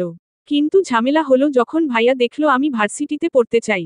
সজল প্রতিবাদের সুরে বলল, কি বলছো তুমি? এই যুগেও এসব হয় নাকি? আমার সাথে তো হলো। ভাইয়া বাসায় প্রচণ্ড চেঁচামেচি শুরু করে দিল। তৃণা দীর্ঘশ্বাস ফেলে হেসে উঠে বলল, আমাকে তো চেনই। আমি কি ছেড়ে দেওয়ার পাত্র? আমিও পাল্টা চেঁচামেচি শুরু করলাম। ভাইয়া বলল আমাকে পড়াতে সে 1 টাকাও খরচ করতে পারবে না। আমিও বললাম, তোমার টাকার জন্য আমি ছটফট করছি না। বাবা আমার জন্য যা রেখে গেছে তাই দিয়ে পড়াও। ভাইয়া চেঁচিয়ে উঠে বলল, তাহলে তোকে বিয়ে দেব কি দিয়ে? আমি বললাম, বিয়ে আমি নিজের টাকায় করে নেব। সজল হেসে ফেলে কয়েকটা মুহূর্ত চুপ করে রইল। অতঃপর সাহস করে বলেই ফেলল, যার সাথে তোমার বিয়ে হবে সে এতটাও নিষ্ঠুর নয় যে সব খরচ তোমাকে একাই করতে দেবে। যথেষ্ট বুদ্ধিমতী মেয়ে তৃণা ব্যাখ্যা করে কথাটার মানে বোঝাতে হলো না তাকে। নিষ্পলক আর্দ্র দৃষ্টিতে দীর্ঘ সময় সে তাকিয়ে রইল সজলের দিকে। এই প্রথম কোনো একটা মানুষের কাছ থেকে এতটা ভরসা পেল সে। বন্ধুত্বের মাস 3 পরই সে বন্ধুত্ব প্রেমে গড়িয়ে পড়ল। যদিও ব্যাপারটাকে তৃণা প্রেম বলেনি কোনোদিন। সজলের প্রেমেই পড়েনি সে। প্রেমে পড়ার মতো কোনো বৈশিষ্ট্য তার নেই। হ্যাংলা পাতলা একটা ছেলে, মুখে বড় বড় দাড়ি গোঁফ গজিয়ে থাকে, শেভ করে না। কোঁকড়ানো শার্ট পরে ভার্সিটিতে চলে আসে। স্বভাবটাও কেমন ছটফটে। সজলের প্রতি তৃণার মনে যে অনুভূতির আনাগোনা, তার নাম ভালোবাসা। একটা অদৃশ্য অধিকারবোধ হয় ছেলেটার প্রতি। যখনই তাকে দেখে তৃণা, তখনই মনে হয় নিজের কাউকে দেখছে। ভালোবেসে সারাটা জীবন এই ছটফটে ছেলেটাকে আগলে রাখতে চেয়েছিল সে। কিন্তু পারল কোথায়? গত বছরের মাঝামাঝি সময় থেকেই শুরু হয় তাদের সম্পর্কের টানাপোড়েন। সজলের নিজস্ব ডিপার্টমেন্টে তার বেশ কয়েকজন মেয়ে বন্ধু আছে। এই নিয়ে কখনোই কোনো আপত্তি ছিল না তৃণার। সে নিজেও তো এক সময় বন্ধুই ছিল তার। অন্যান্য অতি উদ্বিগ্ন প্রেমিকার মতো সজল আরেকটা মেয়ের ছবিতে লাভ রিয়াক্ট দিলে তেলে বেগুনে জ্বলে ওঠে না। রাতে ঘুমোতে যাওয়ার আগে মেসেঞ্জারে মেসেজের আদান প্রদান করা তাদের দীর্ঘদিনের রুটিন। সেদিনও রুটিন মাফিক তৃণা মেসেজ পাঠালো সজলকে। সজল রিপ্লাইও দিল কয়েক মিনিট পর। এভাবে প্রত্যেকটা মেসেজের রিপ্লাই সাথে সাথে আসছে না, আসছে মিনিট খানেক পর। এর একটাই অর্থ, নির্ঘাত সে অন্য কারো সাথে কথা বলছে। সজল ভার্সিটিতে এমন পরিচিত কেউ না যে রাত 11টায় মানুষ তাকে মেসেজ করবে। তৃণার বুকের ভেতরটা মোচড় দিয়ে উঠল কোনো এক বিচিত্র কারণে। মেসেজে জিজ্ঞেস করল সজল মিথ্যা বলবে আর সেই মিথ্যা তৃণা ধরতেও পারবে না। সেদিন রাতে তাই সে চুপ করেই রইল। সজলকে ধরল পরদিন ক্যাম্পাসে। তৃণা ঝাঝালো কণ্ঠে বলল, তোমার ফোনটা দাও। সজল থতমত খেয়ে বলল, ফোন? আমার ফোন লাগবে কেন? তৃণা গম্ভীর গলায় বলল, তা দিয়ে তোমার কি? দিতে বলেছি দাও। সজল ভয়ে ভয়ে তার ফোনটা এগিয়ে দিল তৃণার দিকে। ঝড়ের গতিতে মেসেঞ্জারে প্রবেশ করল তৃণা। তার ধারণাই সত্যি হল। গত রাতে বর্ষা নামের একটা মেয়ের সাথে মেসেজ আদান প্রদান করছিল সে। সজল লিখেছে, এত ফ্লার্ট করে লাভ কি? আমার সাথে ডেটে তো আর যেতে পারবে না। মেয়েটা লিখেছে, তুমি চাইলেই পারবো। এরপরেই আবার একটা চোখটিপ দেওয়ার এমজি। একটু স্ক্রোল করতেই তৃণা দেখতে পেল সজলের রিপ্লাই, দুষ্টুমি বাদ দিয়ে ঘুমাও বর্ষা, মারবো কিন্তু না হলে। এই মেসেজটার সঙ্গেও জুড়ে দেওয়া একটা চোখটিপ দেওয়ার এমজি। তৃণার মাথায় রক্ত উঠে গেল যেন। সজলের ফোনটা আছড়ে মাটিতে ছুঁড়ে ফেলল, অগ্নিকণ্ঠে বলল, ওরে আহ্লাদ রে! এত আহ্লাদ কোথা থেকে আসে তোমার? সজল সদ্য ভেঙে যাওয়া মোবাইলের শোক কাটিয়ে বলল, তৃণা, আমি তো ওর সাথে মজা করছিলাম। তৃণা দাঁতে দাঁত চেপে বলল, কোনটা মজা আর কোনটা ফ্লার্ট আমি বুঝি না ভেবেছ? আমার সামনে আর কোনোদিনও আসবে না। আসলে তোমার অবস্থা ওই ফোনটার মতো করব। লম্বা লম্বা পা ফেলে তৃণা ক্যাম্পাস থেকে বেরিয়ে যায়। যদিও অনুশোচনায় ডুবে পরদিনই জমানো টাকা বিসর্জন দিয়ে নতুন ফোন কিনে আনে সজলের জন্যে। তবে উন্নতি হয় না তাদের সম্পর্কের। আরও বেশ কয়েকবার নতুন নতুন মেয়েদের সঙ্গে সজলের রংছঙে কথোপকথন ধরে ফেলে তৃণা। প্রথম দিকে ভার্সিটির বন্ধুদের সঙ্গেই চলত এসব। কিন্তু মাসখানেক পরই দেখা গেল সজল ফেসবুকে খুঁজে পাওয়া নতুন নতুন মেয়েদের সঙ্গে ফ্লার্ট করছে। বহুবার তাদের ঝগড়া হয়। সজল বারবার ক্ষমা চেয়ে, আর কোনোদিন কোনো মেয়ের সঙ্গে কথা পর্যন্ত বলবে না প্রতিশ্রুতি দিয়ে ঝগড়া মিটিয়েও ফেলে। শেষের দিকটায় বড্ড ক্লান্ত লাগে তৃণার। এতসবের পর সজলের প্রতি সে বেশ বিরক্ত। বাড়িতে ভাইয়ার ঝামেলায়, ভার্সিটিতে পড়ন্ত সিজিপিএ, সবকিছু নিয়েই সে অতিষ্ঠ। মাস দুয়েক আগে তাই সুস্থ মস্তিষ্কে সজলের সঙ্গে দেখা করে বলে, আমাদের দুজনের জন্যই ভালো হবে যদি আমাদের সম্পর্কটা না থাকে। কথাটা শুনে সজল মনে মনে চমকে উঠেছিল বেশ। খানিকটা সময় নিয়ে সেই চমকের সাথে নিজেকে মানিয়ে নিয়ে বলল, আমরা কি আর কিছুই করতে পারি না? তৃণা ক্লান্ত গলায় বলল, চেষ্টা তো কম করলাম না 6 মাস ধরে। সজল আর কোনো প্রতিবাদই করল না। তার চোখে মুখে এমন একটা ভাব যেন তৃণার এমন প্রস্তাব পেয়ে বেঁচে গেছে। তবুও বেশ অনেকটা সময় চুপ করে কি যেন চিন্তা করে কিংবা চিন্তা করার ভাব ধরে অবশেষে হতাশ গলায় বলল, ঠিক আছে। সম্পর্ক ভেঙে যাওয়ার 2 মাস পর হঠাৎ সজল জোকের মতো আঁকড়ে ধরেছে তৃণাকে। শেষ মুহূর্তে যে সম্পর্কটা বাঁচাতে কোনো আগ্রহই দেখল না, এখন হঠাৎ সেই সম্পর্ক ফিরে পেতে ছটফট করছে। গতকাল ক্যাম্পাসে পথ আটকালো, আজ আবার বাড়ির নিচে এসে চেঁচামেচি করছে। ভাইয়ার সঙ্গে সম্পর্কটা ঠিক না থাকলেও তৃণার ভাবি লায়লা তাকে বেশ স্নেহ করে। সজলের কথাও তার অজানা নয়। দুজনে পাশাপাশি দাঁড়িয়ে আছে বারান্দায়। এখান থেকে স্পষ্ট দেখা যাচ্ছে সজলকে। ল্যাম্পপোস্টের আলো ঠিক তার মুখে এসে পড়েছে। লায়লা চিন্তিত গলায় বলল, তৃণা, ওকে যেতে বলো। একটু পর তোমার ভাইয়া ফিরে এসে যদি দেখে তাহলে সর্বনাশ হবে। তৃণা গম্ভীর গলায় বলল, সর্বনাশের কি আছে? ভাইয়া আমাকে কিছু জিজ্ঞেস করলে বলবো এই ছেলেকে আমি চিনি না। যদি জিজ্ঞেস করে, এই ছেলে আমার নাম ধরে চিৎকার করছে কেন? তাহলে বলবো পৃথিবীতে আমার একার নামই তৃণা নাকি? নিচ থেকে শোনা গেল সজলের চিৎকার, তৃণা, একটাবারের জন্য নিচে এসো প্লিজ। তৃণা উঁচু গলায় বলল, বাসায় যাও সজল। আমি তোমার সাথে কথা বলতে চাই না। প্লিজ তৃণা, তোমার প্লিজের ধার আমি ধারি না। সজল কিছু বলে উঠবে তার আগেই তৃণা উচ্চস্বরে ডাকল তাদের বাড়ির সিকিউরিটি গার্ডকে, করিম চাচা। করিম চাচা। করিম চাচা ব্যস্ত ভঙ্গিমায় বেরিয়ে এসে সজলের পাশে দাঁড়িয়ে বলল, জি আপা। এই ছেলে যদি আর একবার চিৎকার করে তাহলে দুই গালে দুইটা চড় মেরে তাড়িয়ে দেবেন। লম্বা লম্বা পা ফেলে ঘরের ভেতরে চলে এলো তৃণা।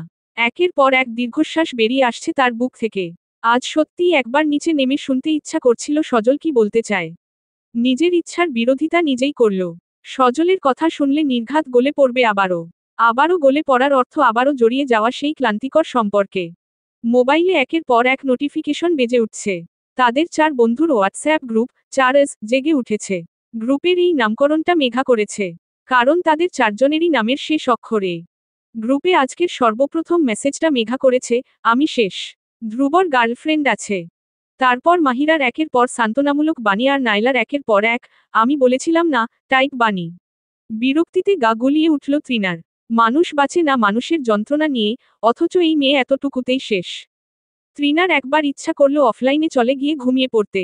কিন্তু তাহলে মেঘা মারাত্মক মন খারাপ করবে। কাল ভার্সিটিতে দেখা হওয়ার সঙ্গে সঙ্গে বলবে, আমার এত বড় বিপদে তুই আমার পাশে থাকলি না। আমি ভাবতেও পারিনি। অতিরিক্ত আহ্লাদী একটা মেয়ে মেঘা। আহ্লাদী বলেই বুঝতে পারছে না, যাকে সে বিপদ বলছে তার থেকেও গুরুতর বিপদ মাথায় বয়ে মানুষ জীবনযাপন করে চলেছে। হাজার বিরক্তি সত্ত্বেও গ্রুপের কথোপকথনে যোগ দিল তৃণা। ভার্সিটির প্রথম সেমিস্টার ব্রেকের অলস সময় কাটাতে একটা আর্ট ওয়ার্কশপে নাম লেখালো মেঘা। 7 দিন ব্যাপী এই ওয়ার্কশপে হাতে কলমে ছবি আঁকা শেখানো হবে। সেখানেই পরিচিত একটা মুখ চোখে পড়ল তার। মেয়েটা তার ক্লাসেই পড়ে। কোমর সমান লম্বা চুল আর অমায়িক একটা হাসি তার চেহারার বৈশিষ্ট্য। ভালো ছাত্রী হিসেবে সকলেই তাকে চেনে। এখন তো দেখা যাচ্ছে, তার গুণের কমতি নেই। চমৎকার একটা ছবি এঁকেছে মেয়েটা। ক্রন্দনরত নবজাতককে কোলে নিয়ে তার কান্না সামলাতে ব্যস্ত মা।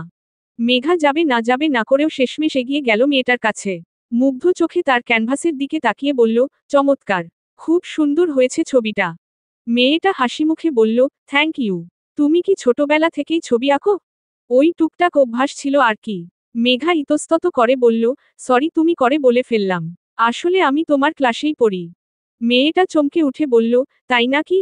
সরি আমি একদমই চিনতে পারি না। মেঘা লজ্জিত ভঙ্গিতে বলল, আরে সরি বলার কিছু নেই। আমাকে চেনার কোনো কারণই নেই। আমি ক্যাম্পাসে খুব একটা ঘোরাঘুরি করি না। ক্লাসেই বসে থাকি। মেয়েটা মিষ্টি গলায় বলল, হ্যান্ডশেক করতে পারলাম না। হাতে রং ভর্তি। আমার নাম মাহিরা। আমি মেঘা। সেই থেকে মাহিরার সঙ্গে মেঘার বন্ধুত্বের সূচনা। হোয়াটসঅ্যাপে প্রায় কথা হতো দুজনের। কথা হতো মূলত পড়াশোনা নিয়েই। পড়তে পড়তে কোথাও আটকে গেলে মাহিরাকে মেসেজ করত সে। মাহিরাও এক ফোঁটা বিরক্ত না হয়ে ভয়েস মেসেজ পাঠিয়ে সুন্দর করে বুঝিয়ে বলতো পড়াটা। ভার্সিটি খুললে মেঘা মিশে গেল মাহিরার বাকি 2 বন্ধুর সঙ্গেও। বিশেষ করে তৃণার সঙ্গে তার খুব ভাব হলো। তৃণার সঙ্গে তার পছন্দ অপছন্দের কোনো মিল না থাকলেও ইনস্টাগ্রামে মিম আদান প্রদান করত তারা। মাস 3 আগের ঘটনা, সকলে অবাক হয়ে লক্ষ্য করল শান্তশিষ্ট মেঘা কেমন বদলে গেছে।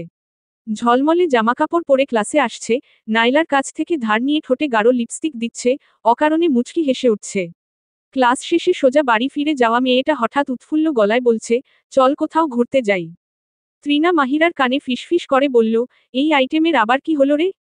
মাহিরা হালকা গলায় বলল, প্রেমে পড়েছে হয়তো। খিলখিল করে হেসে উঠল দুজনে। এই হাসির কারণ প্রেম নামক বস্তুর প্রতি ব্যঙ্গ প্রকাশ করা নয়। মেঘা যে কারো প্রেমে পড়তে পারে, তা এতটাই অকল্পনীয় যে হাসি পেয়ে গেল দুজনের। পরদিন মোটাসোটা একটা চামড়ার ডায়েরি নিয়ে ক্লাসে এলো মেঘা। ক্লাসের ফাঁকে ফাঁকে সেই ডায়েরির লেখা পড়তে দিল মাহিরা, তৃণা আর নাইলাকে। কাঁচা হাতে লেখা একটা ক্ষুদে গল্প সেখানে। গল্পটা প্রেমের, নায়ক ধ্রুব আর নায়িকা তারা। তারার একতরফা প্রেম আর বিরহই প্রাধান্য পেয়েছে সেখানে।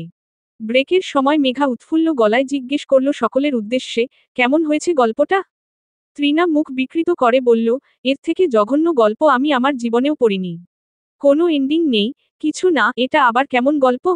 মেঘা মন খারাপ করে কিছু বলতে যাবে তার আগেই মাহিরা পরিস্থিতি সামলে নিয়ে বলল, তুই গল্পের কি বুঝিস রে? জীবনে কটা গল্প পড়েছিস? অনেক ভালো হয়েছে মেঘা। মেঘা নাইলাকে উদ্দেশ্য করে বলল, তোর কেমন লেগেছে? নাইলা ঠোঁট উল্টে বলল, অ্যালার্জি। মেঘা ভ্রু কুঁচকে বলল, অ্যালার্জি? অতিরিক্ত প্রেম পীড়িতি দেখলে আমার অ্যালার্জি হয়। তোর গল্পে এতটাই প্রেম পীড়িতি যে অ্যালার্জিতে মরে যাচ্ছি। মেঘা কয়েক মুহূর্ত চুপ করে থেকে বলল, তোদের কি মনে হয় এসব আমি কল্পনা করে লিখেছি? মাহিরা অবাক গলায় বলল, মানে, কল্পনা করে লিখিসনি? মেঘা থেমে থেমে বলল, না, এটা আমার জীবনের ঘটেছে। ওরা 3 জন বিস্ময় মুখ চাওয়াচাওয়ি করল। মেঘার মতো ঘরকুনো অমিশুক মেয়ে কিনা প্রেমে পড়েছে? এও কি সম্ভব? তৃণা প্রথম মুখ খুলল, মানে কি? এ আবার কবে হলো? নাইলা অসহায় গলায় বলল, তার মানে এই গ্রুপে আমিই এখন একমাত্র সিঙ্গেল? মেঘা থতমত খেয়ে বলল, আরে না, না, আমিও তো সিঙ্গেল। উনার সাথে আমার প্রেম আছে নাকি? শুধু আমিই। মাহিরা কৌতূহলী গলায় বলল, ছেলেটার আসল নাম কি? ধ্রুব। মেঘা লাজুক ভঙ্গিতে বলল, শুভ। আমি নাম দিয়েছি ধ্রুব। তৃণা অবাক গলায় বলল, কিন্তু তুই শুভকে ধ্রুব ডাকবি কেন? কারণ উনি আমার জীবনের একমাত্র ধ্রুবতারা। নাইলার মুখভঙ্গি দেখে মনে হলো কেউ যেন সজোরে তার গলা টিপে ধরেছে। তার মুখভঙ্গিতে দৃষ্টিপাত না করে মেঘা বলল, তোরা ছবি দেখবি? মাহিরা আগ্রহ নিয়ে বলল, কিভাবে দেখাবি? আন্টির মোবাইল এনেছিস? মেঘার নিজস্ব কোনো মোবাইল নেই। মায়ের মোবাইল থেকেই বন্ধুদের সঙ্গে যোগাযোগ করে সে। ভার্সিটিতেও তাই মোবাইল আনতে পারে না। মাঝে মধ্যে অবশ্য মায়ের মোবাইলটাই নিয়ে আসে। মেঘা তার ব্যাগ খুলল, কিন্তু সেখান থেকে তার মায়ের মোবাইল বের হলো না। বের হলো সেই চামড়ার ডায়েরিটা। তারই শেষ পাতার ভাঁজে লুকিয়ে রাখা একটা ছবি। গোলগাল মুখ ছেলেটার, চুলে বয়কাট দেওয়া, চোখে ভারী ফ্রেমের চশমা। মোটাসোটা শরীরটা নিয়ে সোফায় হেলান দিয়ে বসে ক্যামেরার দিকে তাকিয়ে হাসছে সে। মানুষের সহজাত প্রবৃত্তি হলো একটা মানুষকে তার চেহারা দিয়ে বিচার করা। মাহিরা, তৃণা আর নাইলাও তার ব্যতিক্রম নয়। ছেলেটাকে দেখে বর্ষর ধাক্কা খেল তিনজনেই। এমন একটা ছেলের প্রেমে হাবুডুবু খাচ্ছে মেঘা। ভালোবাসার হাওয়া মাহিরা আর তৃণার গায়ে লেগেছে বলেই তারা চুপ করে রইল। চেহারা দিয়েই তো সব হয় না। হয়তো ছেলেটার মাঝে নিশ্চয়ই মেঘা এমন কিছু খুঁজে পেয়েছে যা দেখে প্রেমে পড়ে গেছে। কিন্তু নাইলাকে এত সব বোঝায় কে? আতকে উঠে সে বলল, যাহ, এ তো বিশ্রী দেখতে। মেঘার চোখে মুখে মুহূর্তেই অন্ধকার নেমে এলো। তৃণা তৎক্ষণাৎ ধমকের সুরে বলল, চেহারা দিয়ে কি হয়? সজল কি এমন আহামরি হ্যান্ডসাম? আমি প্রেম করছি না ওর সাথে। নাইলা ভ্রু কুঁচকে বলল, আরে বাবা, সজলকে তো ঘষামাজা করে হ্যান্ডসাম বানানো যাবে। কিন্তু একে তো ঘষামাজা করেও। নাইলাকে বাকি কথাটা শেষ করতে না দিয়ে মেঘা স্বাভাবিকভাবেই বলল, থাক, বাদ দে। চল ক্লাসে যাই। বন্ধুদের এমন প্রতিক্রিয়াই আশা করেছিল সে। তারা তো আর বুঝবে না, প্রেমে পড়তে সুদর্শন মুখের প্রয়োজন হয় না। এবার আসা যাক সেই ডায়েরির গল্পে। ঘটনা তারও 1 মাস আগের। বাবা মায়ের কড়াকড়ি আর রক্ষণশীলতার মাঝে বেড়ে ওঠা মেঘার। ভার্সিটির বাইরে আর কোথাও এক পা বাড়ানোর সুযোগ তার নেই। বন্ধুদের সবার পড়াশোনার বাইরে আলাদা একটা জগৎ আছে। মাহিরা নিয়মিত বইয়ের প্রচ্ছদ আঁকছে, তৃণা টিউশনি করাচ্ছে, নাইলা তার মায়ের বুটিকের জন্যে পোশাক ডিজাইন করছে। অথচ মেঘা সারাদিন ঘরের মধ্যে বন্দি। আজকের এই যুগে যেখানে ছোট ছোট বাচ্চাদের হাতেও মোবাইল ফোনের দেখা মেলে, সেখানে তাকে এবং তার বড় বোনকে আজও নিজস্ব মোবাইল ফোন কিনে দেওয়া হয়নি। যদিও মেঘার বড় বোন রোদেলা ব্যাপারটার সঙ্গে মানিয়ে নিয়েছে। আধুনিকতার এই যুগে নিজস্ব মোবাইল আর সামাজিক যোগাযোগ মাধ্যমে অ্যাকাউন্ট না থাকার কারণে গর্ববোধ করে। এমন আজগুবি গর্ববোধ মেঘার নেই। তার সব বন্ধুরা যেখানে ফেসবুক ইনস্টাগ্রামে নিজেদের জীবনটাকে তুলে ধরার সুযোগ পাচ্ছে, সেখানে সে গুটিয়ে রেখেছে। মোবাইল ফোন আর সামাজিক যোগাযোগ মাধ্যম থেকে একেবারেই যে সে দূরে এমনটা নয়। তার মায়ের একটা স্মার্টফোন আছে। সেটা ব্যবহার করে হোয়াটসঅ্যাপে বন্ধুদের সঙ্গে কথা বলে সে। অবসরের অলস সময়টা ইউটিউবে ভিডিও দেখেই কাটায়। রোদেলাও এই একই মোবাইল ব্যবহার করে কথা বলে তার বন্ধুদের সঙ্গে। বাবা মা বা আপুর অগোচরে কখনোই কিছু করেনি মেঘা। কোনো কিছু গোপনও করেনি তাদের কাছ থেকে কখনো। স্কুল কলেজে একের পর এক পরীক্ষায় ফেল করে অন্যান্যদের মতো মার্কশিট লুকিয়ে রাখত না বইয়ের ভাঁজে। কাঁদতে কাঁদতে সেই মার্কশিট তুলে দিত বাবা মায়ের হাতে। কিন্তু গত বছরের মাঝামাঝিতে হঠাৎ তার কি যেন হলো। বাবা মায়ের এই কড়াকড়ির প্রতি বড্ড অভিমান হলো। দুদিন বাদে যে মেয়ে বিবিএ পাশ করতে যাচ্ছে তারও কেন সোশ্যাল মিডিয়ায় নিজস্ব অ্যাকাউন্ট থাকতে পারবে না? মায়ের ভয়, ফেসবুক কিংবা ইনস্টাগ্রামে অপরিচিত মানুষরা তার সহজ সরল মেয়েকে বিগড়ে দেবে। কিন্তু মেঘা তো এখন আর ছোট নেই। অপরিচিত মানুষের ফাঁদে সে পা দেবেই বা কেন? দুঃসাহসিক কাজটা শেষমেশ মেঘা করেই ফেলল। মায়ের মোবাইলে, মায়েরই অজান্তে খুলে ফেলল একটা ইনস্টাগ্রাম অ্যাকাউন্ট। প্রথম প্রথম সেই অ্যাপে ঘুরে বেড়ানোর সময় ভয়ে তার আত্মা শুকিয়ে যেত। এই বুঝি মা বা আপু এসে ধরে ফেলল। কিন্তু যতই সময় এগিয়ে গেল, ততই সেই ভয় কেটে একেবারে নিশ্চিহ্ন হয়ে গেল মেঘার মন থেকে। যদিও অ্যাপে ঘোরাঘুরি শেষে নিজের অ্যাকাউন্টটা লগ আউট করে রাখার ঝামেলা রয়েই গেল। কিছুদিনের মাঝেই অনেক অনেক ফলোয়ার পেল মেঘা। এখন সে নিজের ছোট বড় আনন্দের মুহূর্তের ছবি ভিডিও পোস্ট করতে পারে। সময়টা ভালোই কাটছিল তার। হয়তো মেঘা সামাজিক যোগাযোগ মাধ্যমে নতুন বলেই, নতুন নতুন মানুষদের সঙ্গে যোগাযোগের একটা সুপ্ত আকাঙ্ক্ষা টের পেল মনে। অপরিচিত পরিচিত ছেলে মেয়েদের ফলো রিকোয়েস্ট পাঠানো তার অভ্যাসে পরিণত হলো। তবে যাকে তাকে মেঘা ফলো রিকোয়েস্ট পাঠায় না। যাদের ছবি থেকে আর বাউ পড়ে তার ভালো লাগে তাদেরই পাঠায়। ঘুরতে ঘুরতে একদিন তার সামনে পড়ল শুভর আইডি। ছেলেটার বাউ থেকে জানতে পারল নামকরা একটা বেসরকারি বিশ্ববিদ্যালয়ে কম্পিউটার ইঞ্জিনিয়ারিংয়ে মাস্টার্স পড়ছে সে। কোনো কিছু না ভেবেই তাকে ফলো রিকোয়েস্ট পাঠিয়ে দিল মেঘা। এমন নয় যে শুভর ছবি দেখার সঙ্গে সঙ্গে সে প্রেমে পড়ে গেছে, কিংবা প্রেম করার শ্রুতির ব্যাকুলতা জেগে উঠেছে তার মনে। নতুন নতুন মানুষের সঙ্গে যোগাযোগ করাই তার একমাত্র উদ্দেশ্য ছিল। থাকুক না লিস্টে একটা কম্পিউটার ইঞ্জিনিয়ার। রিকোয়েস্ট পাঠিয়ে ছেলেটার কথা এক প্রকার বলেই গেল মেঘা। সাবধানে নিজের আইডি থেকে লগ আউট করে ফিরে গেল স্বাভাবিক জীবনে। তখনও সে জানে না প্রলয়ঙ্করী এক ঝড় খুব শীঘ্রই তার জীবনটাকে লণ্ডভণ্ড করবে বলে ধেয়ে আসছে। পরদিন মেঘা দেখল ছেলেটা তার ফলো রিকোয়েস্ট অ্যাকসেপ্ট করে তাকেও পাঠিয়েছে ফলো রিকোয়েস্ট। শুধু তাই নয়, নিজ থেকে মেসেজও পাঠিয়েছে। লিখেছে, আমি কি তোমাকে চিনি? অচেনা ছেলেদের ফলো রিকোয়েস্ট পাঠালেও কখনো কথা বলেনি কারো সাথে। কেউ নিজ থেকে মেসেজও দেয়নি। এই প্রথম দিল কেউ। মেঘা জানে না কেন ওই ছোট মেসেজটা তার হৃদয়কে প্রবলভাবে প্রকম্পিত করে তুলল। হাতের তালু ঘেমে টেমে একাকার হয়ে গেল নিমিষেই। অনেক চিন্তা ভাবনা করে মেঘা উত্তর দিল, না। অপর প্রান্ত থেকে রিপ্লাই এলো, ও আচ্ছা, আমাকে সচরাচর কেউ ফলো রিকোয়েস্ট দেয় না তো, তাই জিজ্ঞেস করলাম। মেঘা ভেবেছিল এড়িয়ে যাবে ছেলেটাকে। কি দরকার অজানা অচেনা একটা ছেলের সাথে এত কথা বলার? কিন্তু পারল আর কই? ঘন্টার পর ঘন্টা কাটিয়ে দিল অজানা অচেনা ওই ছেলেটার সাথে কথা বলে। সেই কথোপকথনে নাটকীয় কোনো সংলাপ নেই। নিজেদের জীবন, বাড়ির লোক, পছন্দ অপছন্দ এসব নিয়েই কথা হলো তাদের মাঝে। এই অতি সাদামাটা কথায় কি এমন ছিল কে জানে? মেঘার ইচ্ছা হলো আজীবন কথা বলে যেতে শুভর সাথে। দিন কয়েক চলল তাদের কথোপকথন। এখন আর কেউ অচেনা নয় কারো কাছে। প্রায় প্রতিদিনই কথা হয় কিছুক্ষণের জন্য। শুভ কথায় কথায় হঠাৎ লিখল, আমার সাথে কথা বললে কি তোমার বাসায় সমস্যা হবে? সমস্যা হলে আমার সাথে কথা বলার দরকার নেই। মেঘা আঁতকে উঠে বলল, না না, কি সমস্যা হবে? বললে না, তোমার বাসার সবাই অনেক কড়া। হোক কড়া, আমি ধরাই পড়ব না। অপর প্রান্ত থেকে রিপ্লাই এলো, ধরা পড়লেই কি? আমার সাথে তো আর প্রেমের আলাপ করছো না। মেসেজটা পড়তেই বুকের ভেতরটা ধক করে কেঁপে উঠল মেঘার। আসলেই শুভর সঙ্গে কোনো প্রেমের আলাপ করছে না সে। তবুও এই আলাপে অবর্ণনীয় একটা সুখ লুকিয়ে আছে। দিনে যতটুকু সময় শুভর সঙ্গে কথা হয়, কেবল ততটুকু সময়ই প্রকৃত হাসি লেগে থাকে তার ঠোঁটে। প্রেমের আলাপ না করলেও একটু একটু করে কি সে প্রেমের মাজালে জড়িয়ে পড়ল? এরই মাঝে এলো ঈদ। ঘুম থেকে উঠেই কোনোমতে মায়ের মোবাইলটা নিয়ে ইনস্টাগ্রামে লগ ইন করে প্রথম মেসেজটা মেঘা পাঠালো শুভকে। ঈদ মোবারক। মিনিট খানেক পর রিপ্লাই এলো, ঈদ মোবারক। সকাল সকাল ঈদের শুভেচ্ছা দিলে, তোমাকে তো সালামি দিতে হয়। মেঘা মজার ছলে বলল, তো দিন। তার মজাটাকে সত্যি প্রমাণ করে শুভ লিখল, বিকাশ আছে না? বিকাশ নম্বর দাও। মেঘা তড়িঘড়ি করে টাইপ করল, না না, দরকার নেই, আমি মজা করছিলাম। মেসেজটা টাইপ করেও পাঠালো না শেষ পর্যন্ত। তার মাথায় খেলে গেল ভিন্ন চিন্তা। শুভ বিকাশে তাকে সালামি পাঠালে তো তার নম্বরটা চলে আসবে মেঘার কাছে। এমন লোভনীয় প্রস্তাব কি ফিরিয়ে দেওয়া যায়? মেঘা হাজার ঝুঁকি নিয়ে মায়ের বিকাশ নম্বরটা দিল। মিনিট খানেকের মাথায় অ্যাকাউন্টে ঢুকলো 50 টাকা আর একটা সালামি বার্তা, ভালো মেয়েকে ঈদের শুভেচ্ছা। নম্বরটা তৎক্ষণাৎ মুখস্থ করে ডিলিট করে ফেলল মেঘা। টাকা আসার মেসেজও ডিলিট করে দিল। পরবর্তীতে এই ঘটনা শুনে নাইলা মুখ বিকৃত করে বলেছিল, মোটে 50 টাকা দিয়েছে? এ আবার কেমন কিপটা রে ভাই? অন্তত 100 টাকা তো দেবে। নাইলা কি করে বুঝবে, ওই 50 টাকা মেঘার কাছে 50 কোটি টাকার সমান। ঈদের ব্যস্ততায় এক ফাঁকে বাড়ি থেকে বেরিয়ে সেই 50 টাকা ক্যাশ আউট করিয়ে এনে সযত্নে লুকিয়ে রেখেছে তার মানিব্যাগের পকেটে। যেভাবে মানুষ আগলে রাখে তার জীবনের সবথেকে মূল্যবান বস্তুকে। ছাদে দাঁড়িয়ে একদিন তারা দেখছিল মেঘা।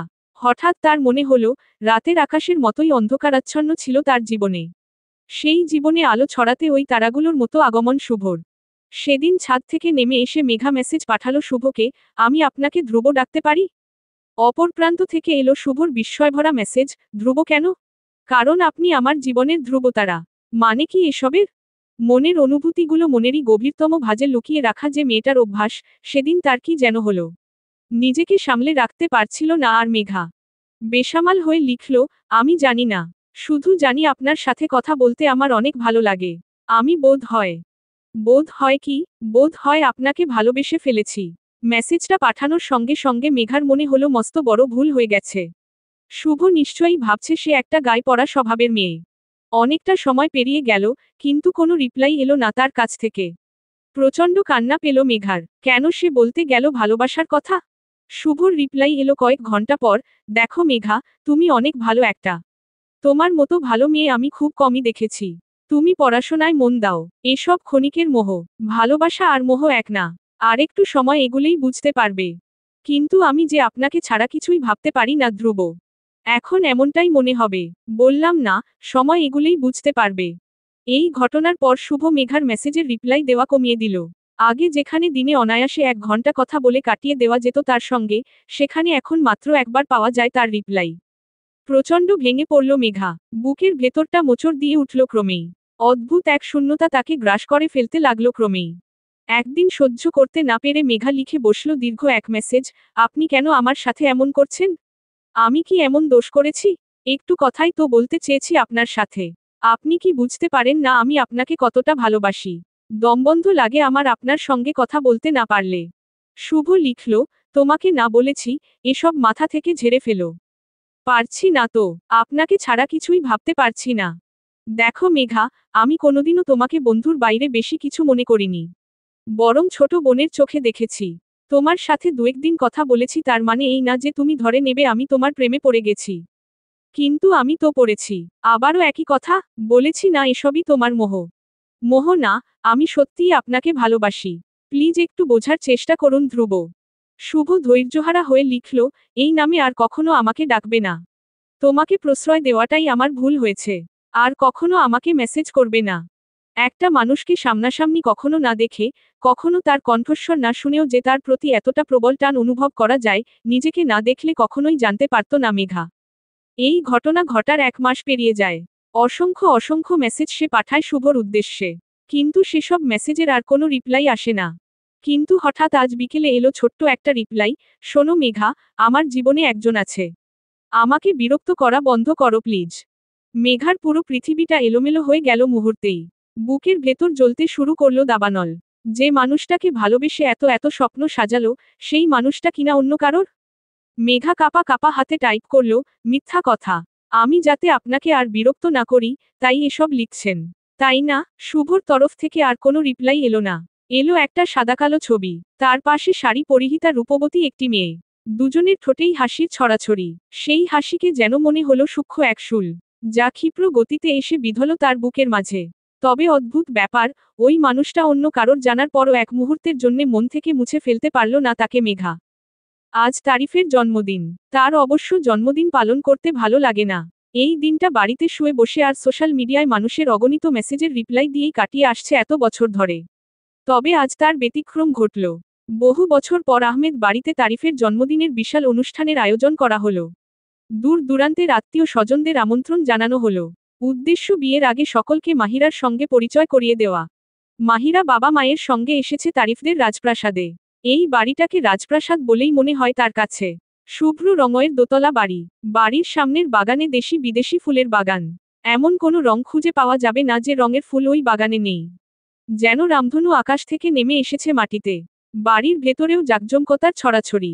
দামি দামি ফার্নিচার, শো পিস, আর পেইন্টিংয়ের ছড়াছড়ি। আজকের অনুষ্ঠানের আয়োজন অবশ্য বাড়ির ভেতরে করা হয়নি। বাগানে রাতের খোলা আকাশের নিচে আয়োজন করা হয়েছে। যে যার মতো ঘুরে বেড়াচ্ছে, গল্প করছে। ছোটরা এক কোনায় ঝটলা পাকিয়ে নিজেদের মতো খেলছে। মাহিরার পরনে গাঢ় নীল রঙের একটা শাড়ি। শাড়িটা আজ সকালেই তারিফ পাঠিয়েছে। সঙ্গে ছোট্ট একটা চিরকুট, সেই প্রথম দেখার পর আর তোমাকে শাড়িতে দেখার সৌভাগ্য হয়নি। আজ কি এই শাড়িটা পরবে? যদি পরো তাহলে সেটাই হবে আমার সবথেকে বড় বার্থডে গিফট। চিরকুটটা হাতে নিয়ে অনেকটা সময় স্তম্ভিত হয়েছিল মাহিরা। বারবার ঠোঁটের কোণে ফুটে উঠছিল হাসি। গল্প উপন্যাস আর নাটক সিনেমায় বহুবার দেখেছে, প্রিয় মানুষের কাছ থেকে চিরকুট পাওয়ার দৃশ্য। নিতান্তই হাস্যকর মনে হয়েছে সেসব দৃশ্য। নিজেকে মাহিরা নিজেই প্রশ্ন করেছে, এই মেসেঞ্জারের যুগে চিরকুটের কি প্রয়োজন? অথচ আজ পেল সেই প্রশ্নের উত্তর। বাবা মা তারিফের চাচা চাচির সঙ্গে হাস্যোজ্জ্বল ভঙ্গিতে আলাপ করছেন। তাদের পাশে অসহায়ের মতো দাঁড়িয়ে আছে মাহিরা। অসহায় চোখ দুটো তার খুঁজে বেড়াচ্ছে তার কাঙ্ক্ষিত মানুষটাকে। বেশিক্ষণ খোঁজাখুঁজি করতেও হলো না। কিছু দূরেই তারিফ দাঁড়িয়ে আছে। বন্ধুদের সঙ্গে আড্ডায় ব্যস্ত। হয়তো খুব মজার কোনো ঘটনা বলছে তাদের, উচ্ছলতায় তার চোখ দুটো ঝকঝক করছে। তারিফকে আজ মাত্রাতিরিক্ত হ্যান্ডসাম লাগছে। সাদা শার্ট, বাদামি স্যুট প্যান্ট, সেট করা চুল, যে কোনো মেয়ে এক দেখায় তার প্রেমে পড়তে বাধ্য। বাধ্য হয়ে মাহিরাকে চোখ সরিয়ে নিতে হলো। এতগুলো মানুষের সামনে তো আর হবু স্বামীর দিকে ড্যাব ড্যাব করে তাকিয়ে থাকা যায় না। তবে অবাধ্য মনটা নিমিষেই ছটফট শুরু করলো তাকে আরেকবার দেখবার জন্যে। মনকে করা শাসন করেও কোনো লাভ হলো না। মন ছটফট করেই যাচ্ছে। অবশেষে আরও একবার আর চোখে তাকালো তার দিকে। তখনই খেলো বুকের মাঝে ছোটখাটো একটা ধাক্কা। তারিফও আর চোখে তাকিয়ে আছে তারই দিকে। 1 সেকেন্ড পরই মাহিরা চোখ সরিয়ে ফেলল। এত এত মানুষের ভিড়ে, নিঃশব্দে, অব্যক্ত অনুভূতিগুলো প্রকাশ করতে দুটো মানুষের ওই 1 সেকেন্ড সময়ই যথেষ্ট। খানিকক্ষণ বাদেই দেখা মিলল রুনা বেগমের। তারিফের মা। ভদ্রমহিলা মাহিরাকে মারাত্মক পছন্দ করেন। এখন থেকেই নিজের মেয়ের মতো আদর করেন। তিনি ঝড়ের গতিতে এগিয়ে এসে খপ করে মাহিরার হাতটা ধরে বললেন, মাহিরা, তুমি এখানে কি করছো মা? তোমাকে দেখবে বলেই তো এত মানুষ এসেছে। তুমি এখানে থাকলে তারা তোমাকে দেখবে কি করে বলো তো? যাও, তারিফ যেখানে যায় ওর সাথে সাথে যাও। মাহিরা কিছুটা অপ্রস্তুত হয়ে গেল। এমনিতে তারিফের সঙ্গে তার প্রায়ই দেখা হয়, রোজ ফোনে কথাও হয়। তবুও বড়দের সামনে তার সঙ্গে কথা বলতেও কেমন লজ্জা লাগে। মাহিরা অপ্রস্তুত গলাতেই বলল, আমি। ওপাশ থেকে তার মা শায়লা বেগম হাসি হাসি গলায় বললেন, লজ্জা পাচ্ছে ভাবি। রুনা বেগম জোর গলায় বললেন, লজ্জা পেলে তো হবে না, আমার সঙ্গে এসো। বলেই মাহিরার হাত ধরে হাঁটা দিলেন। এত লোকের ভিড়েও উচ্চস্বরে ছেলেকে ডাকছেন, তারিফ। এই তারিফ। বন্ধুদের সঙ্গে আড্ডার মাঝে হঠাৎ তারিফ মায়ের ডাক শুনে এগিয়ে এসে বলল, হ্যাঁ মা, আমাকে ডাকছিলে? রুনা বেগম ধমক দিয়ে বলল, তখন থেকে বন্ধুদের নিয়ে পড়ে আছিস? যা, মাহিরার সাথে ছবি তোলো। দুজনকে একা রেখে রুনা বেগম ব্যস্ত পায়ে চলে গেলেন। তারিফ একটু একটু করে এগিয়ে এসে মাহিরার সামনে দাঁড়ালো। তার চোখে অদ্ভুত এক মুগ্ধতা আর কিঞ্চিত রহস্যময়তাও বটে। ঠোঁটে এক চিলতে হাসি। এদিকে লজ্জা এদিক ওদিক তাকাচ্ছে মাহিরা। চলো। তারিফের উচ্চারিত ছোট্ট এই শব্দটাও যেন প্রবল আলোড়ন সৃষ্টি করল মাহিরার মাঝে। ছবি তোলার জন্যে বাগানের কোনায় ফুল আর আলোকসজ্জায় সুন্দর একটা জায়গা সাজানো হয়েছে।